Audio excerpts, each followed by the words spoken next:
پھر کمال کی بات تو یہ ہے کہ اس نقصان کے سلسلے میں کوئی احساس بھی مسلمان کو نہیں. میں اس کو ایگزامپل کے ذریعے سمجھاؤں.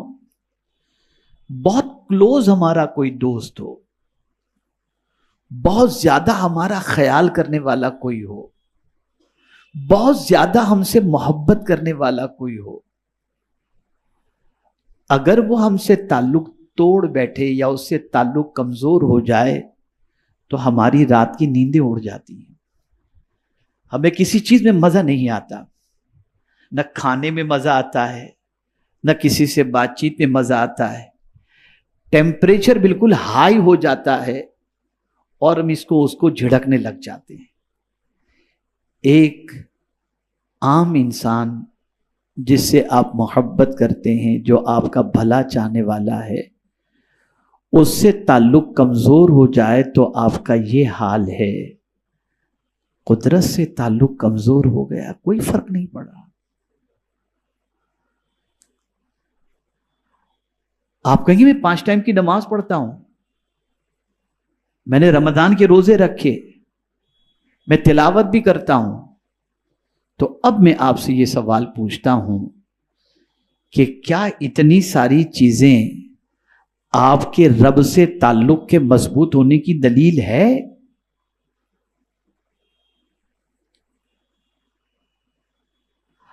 اگر ہے تو پھر یہ بھی تو آپ دیکھو کہ اپنے محبوب کی ناراضگی اور رضا کا بھی تو خیال کرو. کبھی آپ نے سوچا کہ مجھ سے کون سی ایسی چیز ہو رہی ہے جس کی وجہ سے اللہ عز و جل اور اس کے رسول صلی اللہ تعالی علیہ وسلم کے فرمان کا اثر میرے دل پر نہیں ہوتا؟ اگر محبت ہو اللہ عز و جل سے، اس کے رسول صلی اللہ تعالی علیہ وسلم سے، تو ان کے فرمان کا اثر تو ہوگا نا. آپ پہلے سوچیں، میں جو عرض کرنے جا رہا ہوں. آپ نے اگر اپنے باپ کو بڑا مانا ہے، باپ کا رسپیکٹ، اللہ کی ذات ساری تمثیل سے پاک ہے، باپ کو آپ بڑا مانتے ہیں، آپ جانتے میرے باپ نے مجھے بڑا کیا، میرے باپ نے مجھے کھلایا، میرے باپ نے تعلیم دلائی، میرے باپ نے کپڑے دیے، میرے باپ نے یہ کیا، میرے باپ نے وہ کیا، یہ ساری چیزوں کو آپ جانتے ہیں. تو باپ جب کہتا ہے بیٹے یہ کرو تو آپ کرنے کے لیے تیار ہو جاتے ہیں. اور پھر یہ بھی جانتے ہیں کہ نہیں کروں گا تو میرا باپ مجھ سے ناراض ہو جائے گا. کبھی آپ نے یہ سوچا کہ باپ کو بھی روزی اللہ دے رہا ہے، باپ کو بھی پیدا اللہ نے کیا، مجھے بھی پیدا اللہ نے کیا، میں اپنے باپ کی بات نہ مانوں تو باپ ناراض ہو جائے، میں اپنے رب کی بات نہیں مانوں گا تو میرا رب ناراض نہیں ہوگا؟ یہ خیال کیوں نہیں آتا؟ یہ کیفیت کیوں پیدا نہیں ہوتی؟ آج اسی پر سے میں پردہ اٹھانے کی کوشش کروں گا تاکہ آپ جان سکیں کہ نصیحتیں کن کو فائدہ پہنچاتی ہیں اور کن کے دل پر نصیحتیں اثر انداز ہوتی ہیں. اگر اللہ کی آیت کا اثر، اللہ کے رسول صلی اللہ علیہ وسلم کے ارشاد کا اثر ہمارے دل پر نہیں ہوتا تو اس کا مطلب یہ نہیں کہ قرآن معاذ اللہ بدل دیا گیا. جو صحابہ کے زمانے میں تھا وہ قرآن اور تھا اور آج قرآن وہ ہے، یہ ہے نہیں. قرآن اس وقت بھی وہی تھا جو آج ہے، لیکن وہ سنتے تھے، زندگی بدل جاتی تھی. ایک مثال صرف آپ کے سامنے پیش کروں. مکے کی سرزمین پر جو لوگ شراب کی حرمت سے پہلے شراب پیا کرتے تھے، پانی کی طرح پیا کرتے تھے، کوئی دسترخوان ایسا نہ ہوتا جس میں شراب موجود نہ ہو. لیکن جب شراب کی حرمت کا حکم نازل ہوا اور رسول اعظم نے مدینے میں اعلان کر دیا کہ آج سے اعلان کروا دیا کہ شراب حرام ہو چکی ہے، تو سب نے فوراً شراب چھوڑ دی. یا اللہ ماجرا کیا ہے کہ سگریٹ نہیں چھوٹتی اور شراب چھوٹ گئی؟ تو جواب ملے گا اسی کو تلاش کرو کہ ان کے دل میں وہ کیا چیز تھی جس کی وجہ سے حکم الہی اور حکم رسول پر انہوں نے عمل فوراً کر لیا. اسی چیز کو مجھے آج سمجھانا ہے. اگر یہ سمجھ گئے آپ اور اپنی اصلاح کر لی تو اللہ چاہے گا تو انشاءاللہ العظیم رب کے فرمان اور اس کے رسول صلی اللہ علیہ وسلم کے فرمان کا بھی اثر ہمارے دل پر انشاءاللہ العظیم ہوگا. میرے پیارے آقا صلی اللہ تعالی علیہ وسلم کے پیارے دیوانوں، قرآن کہتا ہے فَذَكِّرْ فَإِنَّ الذِّكْرَىٰ تَنفَعُ الْمُؤْمِنِينَ، نصیحت کیجئے اس لیے کہ اہل ایمان کو نصیحت فائدہ پہنچاتی ہے. کس کو فائدہ پہنچاتی ہے؟ بولیے، اہل ایمان کو. اب اگر میں آپ سے سوال کروں کہ آپ مومن نہیں، تو آپ کہیں گے حضرت کیسی بات کرتی ہیں، ہم تو مومن ہیں. تو جب مومن ہیں تو پھر نصیحتیں اثر کیوں نہیں کر رہی؟ کیوں اللہ کا حکم سن کر زندگی نہیں بدل رہی؟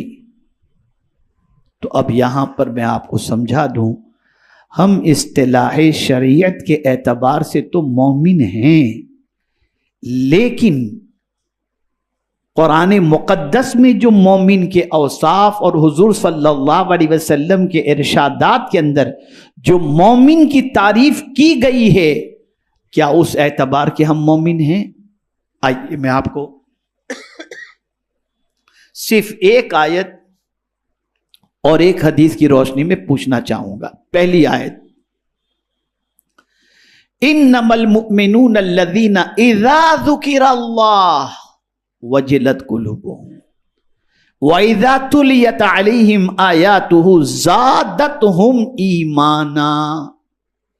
اب یہاں مومن کی ڈیفینیشن قرآن بیان کر رہا ہے کہ مومن تو وہی ہے کہ جب اس کے سامنے اللہ ذکر کیا جائے تو اس کا وجود کانپنے لگتا ہے، اس کا دل کانپنے لگتا ہے. وجلت قلوبہم، اس کا دل کانپنے لگتا ہے. وَإِذَا تُلِيَتْ عَلَيْهِمْ آيَاتُهُ زَادَتْهُمْ ایمانا، اور جب ان کے سامنے آیات کی تلاوت کی جاتی ہے تو اس کا ایمان بڑھتا چلا جاتا ہے. یہ مومن کی ڈیفینیشن بیان کی گئی. کیا ہماری یہ کیفیت ہے؟ کیا ہمارا یہ حال ہے؟ اگر ہمارا یہ حال نہیں ہے تو ہمیں اپنے ایمان کا احتساب کر کے اپنے ایمان کو درست کرنا پڑے گا. اب سوال یہ پیدا ہوتا ہے کہ یہ ایمان کیوں ہمارے اندر نہیں ہے؟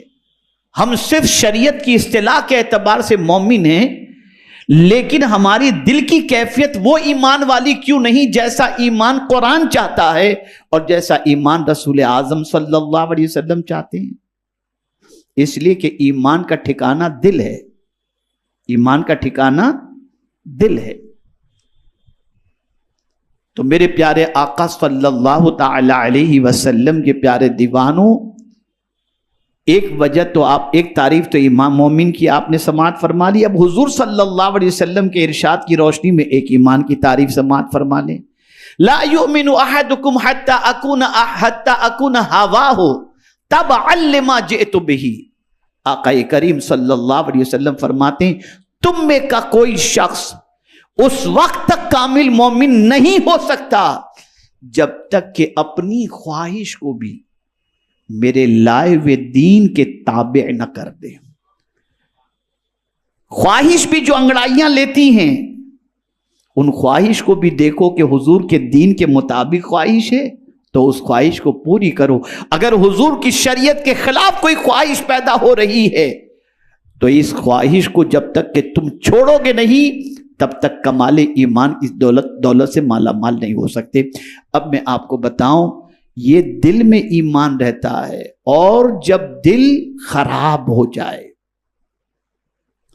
جب دل خراب ہو جائے تو پھر اثر انداز نہ اللہ کی بات ہوتی ہے نہ اللہ کے رسول صلی اللہ علیہ وسلم کی بات ہوتی ہے.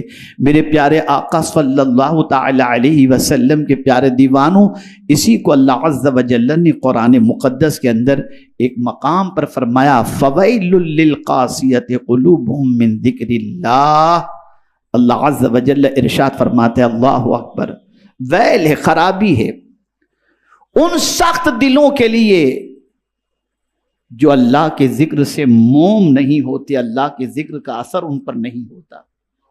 خرابی ہے ایسے دل کے اوپر. اگر ہمارا دل اتنا سخت ہو چکا ہے کہ اس پر اللہ کی باتوں کا اثر نہیں ہوتا، اللہ کے رسول کی باتوں کا اثر نہیں ہوتا، تو دل ہمارا سخت ہو چکا ہے.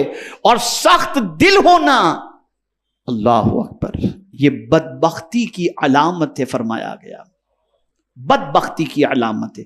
اس میں کوئی یہ کمال نہ سمجھے میں تو بہت سخت دل آدمی ہوں یار، کسی کا جنازہ پڑھاؤ تب بھی آنسو نہیں نکلتا.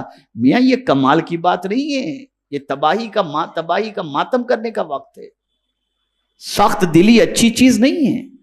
اگر کسی کا دل تھوڑا سا بھی سخت اس زمانے میں ہوتا کہ کوئی واقعات دیکھ کر ان پر کوئی اثر نہ ہوتا، نرمی پیدا نہ ہوتی، تو صحابہ حضور کے پاس جاتے عرض کرتے، سرکار میرا دل بہت سخت ہو چکا ہے، کوئی نسخہ بتائیں جس سے میرا دل نرم پڑ جائے.